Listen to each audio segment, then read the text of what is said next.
Hey guys, and welcome back to my channel. So today we have got a DIY for you, and it is DIY sand clay handprints. Don't mind me, I forgot to film my intro, and I hurt my hand the other day, so I'm in a brace and I just got a glove on it so that way I don't dirty up the brace like I've already done. So what you're going to need for this recipe, and I'll make sure I link it all down below, is you're going to need 2 cups of sand. You can get this sand anywhere. You can get it at the dollar store if you want colored sand. You can get, play sand from like Home Depot. Sorry about my daughter in the background. Or you can do what I did, and we just got back from the beach, and so I just grabbed a Ziploc bag full of sand from the beach. You're going to need 1.5 cups of plain flour. All I had was all-purpose flour, but I'm assuming it's kind of the same thing. You need 1 cup of warm water, kind of like, you're not going to need the whole cup of warm water. It's kind of like to get it to the consistency that you want, and you'll see that later on in the video. You're also going to need 1.25 cup of salt. You're going to need to preheat your oven to 250 degrees Fahrenheit, because you're going to end up baking this for 4 hours to dry it out. The time actually is based off of your actual oven, so the time may vary. And if you feel that it's dry on the top but not really dry on the bottom, you can carefully flip it over and then continue to bake it till it dries out completely. You're going to need a measuring cup, you're going to need a spoon, you're going to need one of the colander sifter things. I do that just so that way the flour is nicely sifted, as well as my sand, where my sand came from the actual beach. There is other different kinds of debris in that sand, and it's just to make sure that everything is out of there. And for an optional thing, I put in some blue glitter because, again, this came from the beach and the glitter kind of represents the water. So I thought that was a cool idea. So this is the sand, and I went ahead and I added in some blue glitter because the blue glitter kind of represents the ocean water. And this, again, the glitter is totally optional. You can use any color glitter you want. So you're going to need 2 cups of sand, which is what I have here in the bowl. The glitter, I kind of just eyeballed it till I got the amount of glitter that I wanted to be seen. Now this calls for 1.25 cups of salt. I only had 1/4 cup of salt, so I don't even know if this is going to fully work. And I will make sure I list the entire recipe that you need for this in the description below. So I'm just going to mix the salt in to the sand mixture. And then you're going to need 1.5 cups of plain flour. Again, all I have is all-purpose flour, so that's what I'm going to do. And I also sifted the flour as well, just to make sure that there was no clumps or debris in it. And you're just going to mix this until it's well combined. And then we're going to slowly add in a cup of warm water. And you're going to want to add your water slowly, so that way, because you're looking for a dough consistency, almost as if you're making Play-Doh. That way, it's just the right consistency. And if you add too much water at once, then it's either going to be too sticky. You can add more flour or more sand, whichever is better. So I've got that pretty much as well combined as I can get for now. So I'm going to get the warm water. We're going to slowly pour it in, and we're going to mix it all together. Alright, so I've got my warm water, and I'm just going to pour some in and mix it together.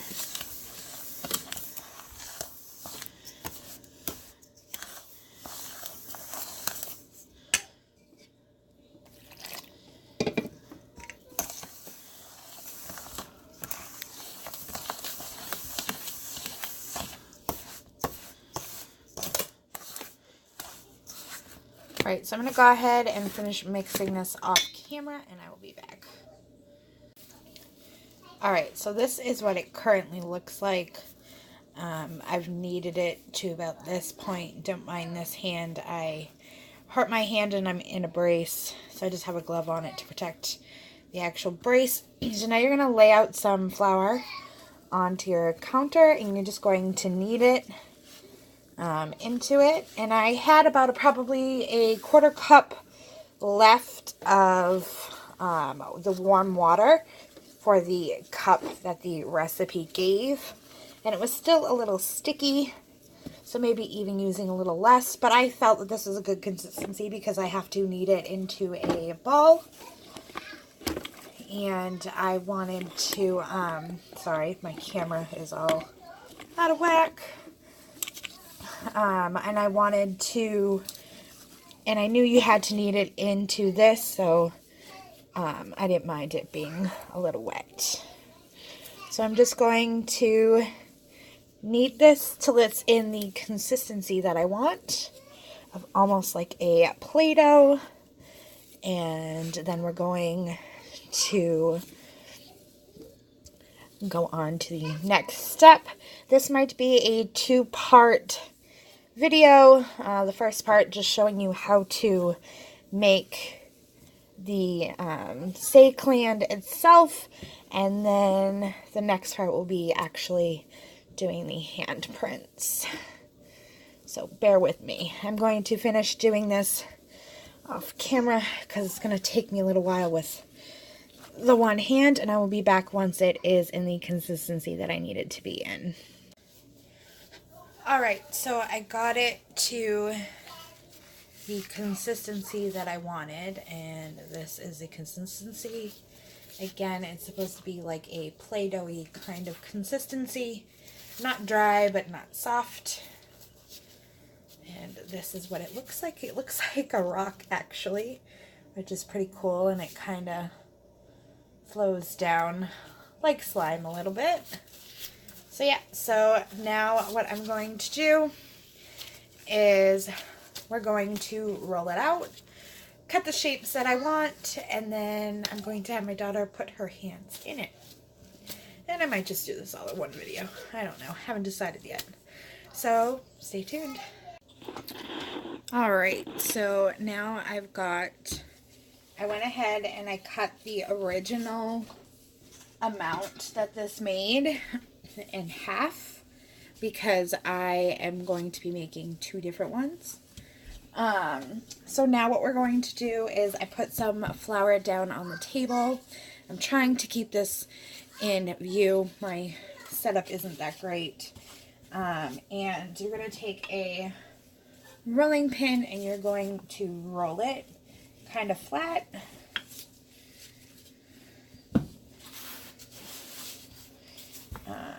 Because if it's too thick, it's going to take a long time to dry, and obviously if it's too thin, your stuff's just going to go right through it.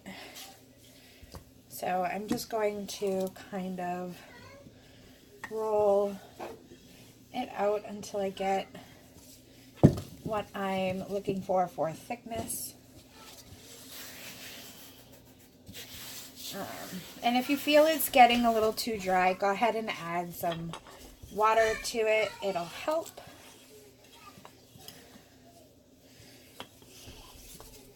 So that is about how thick I want it. It's about a 1/4 inch thick. It's about a 1/4 inch thick. I think that'll be a perfect thickness for it.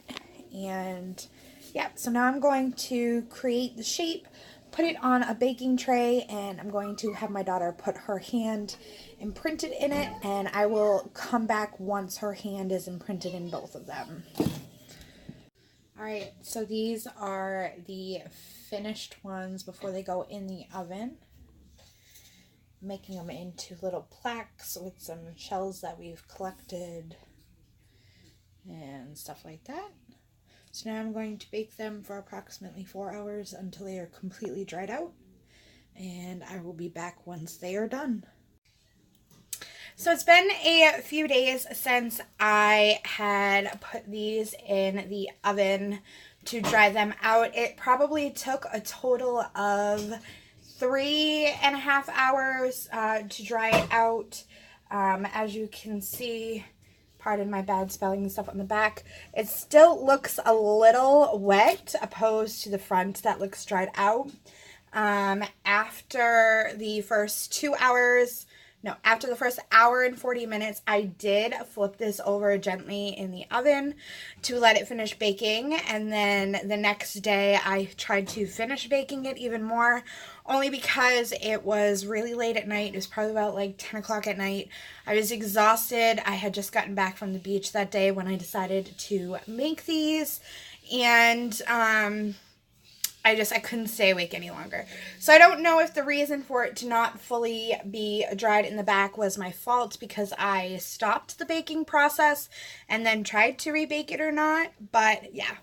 So this is what the one that my daughter made for my brother looks like. One that we made for her father that we gave to him for an early Father's Day gift. I currently having it hanging, so I'll insert a picture at the end of this video so you can see that one.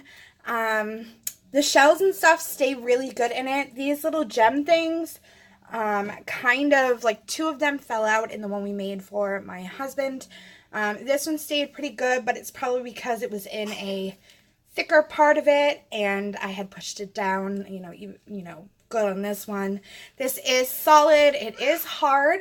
I am afraid though that it may break. I'm hoping it doesn't break in transport when my brother flies back to Florida, because he will be coming up in July, and I really don't want this to break on him, because it's such a cool little thing that he can have a piece of Massachusetts with him back in Florida. I do like how the blue glitter came out in the actual sand. Again, that was totally optional, and you don't have to add glitter if you don't want to, but it was something that I wanted to add, and I just used a Sharpie on the back, and yes, I spelled Salisbury Beach wrong. But I just used a regular Sharpie on the back to write on it, and I wrote wicked easy on it. So, if you wanted to go in with finer detail and write the kid's name and the date and stuff that they made it, you can. I used just a little piping tip just to create the holes here, and then just some ribbon that I tied on in the back so that it can hang. So I will also make sure that I link down below where I found this recipe, because I found it through Pinterest, but it was from the Imagination Tree. So I'll make sure I try to link that original post down below, because I want to give them credit for this. I obviously didn't come up with this. So yeah, so I wanted to give it a try and show you guys how it came out. I think they came out really great. And it's, like I said, it's been a couple of days since I originally made it, and this was what was left over. And it's still really soft. I can still use this. And it's a little bit more watered feeling in it, but all you got to do is just add a little bit more flour when you go to knead it back into the ball. So I'm going to hang on to this so that I can make more in the future for something else. So I hope you guys enjoyed this video. Don't forget to like, comment, and subscribe. Sorry for my daughter in the background, and I will see you guys next time. Bye.